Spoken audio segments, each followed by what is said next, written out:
योगेंद्र गुप्ता जी, लेकिन क्या आपको लगता है कि जिस तरीके से बीजेपी ने गुजरात मॉडल को भुनाया, उस तरीके से अब कांग्रेस राजस्थान में जो नवाचार किए गए, जो योजनाएं अभी हाल फिलहाल एग्जीक्यूट की गई, उसके जरिए राष्ट्रव्यापी सपना देख रही है, एक सोच के साथ आगे बढ़ रही है?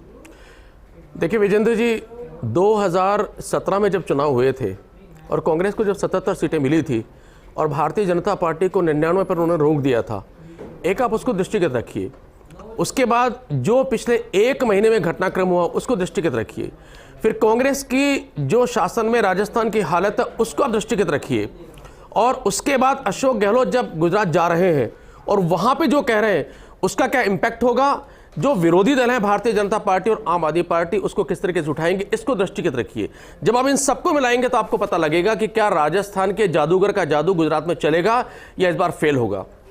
आप लिख कर रख लीजिए, जादूगर का जादू गुजरात में फेल होगा और इस बार पिछले 2017 जैसी पुनरावृत्ति होने की कोई संभावना नहीं है। क्योंकि जब 2017 में अशोक गहलोत वहां पर पूरी तरीके से उसका संचालन कर रहे थे, तब अशोक गहलोत एक पूरा विश्वसनीय चेहरा थे कांग्रेस के।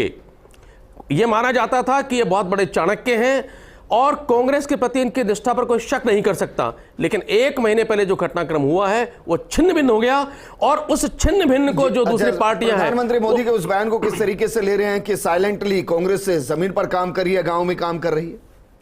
ये गुजरात के लिए बोला गया। नहीं, देखिए उन्होंने तो ये भी बोला है कि इन्होंने किसी और पार्टी को ठेका दे दिया है, किसी और पार्टी के ऊपर उन्होंने ये कर दिया है, वो उनकी अपनी रणनीति है। लेकिन प्रश्न ये है कि यहां पर ये कह रहे हैं कि हम राजस्थान मॉडल को वहां लेकर जाएंगे। तो आपको जब वहां पर आते हैं तो क्या आप जो राजस्थान का मॉडल वहां ले जाने की बात कर रहे हैं, क्या जो दूसरे दल हैं वो राजस्थान की हकीकत वहां पर नहीं बताएंगे?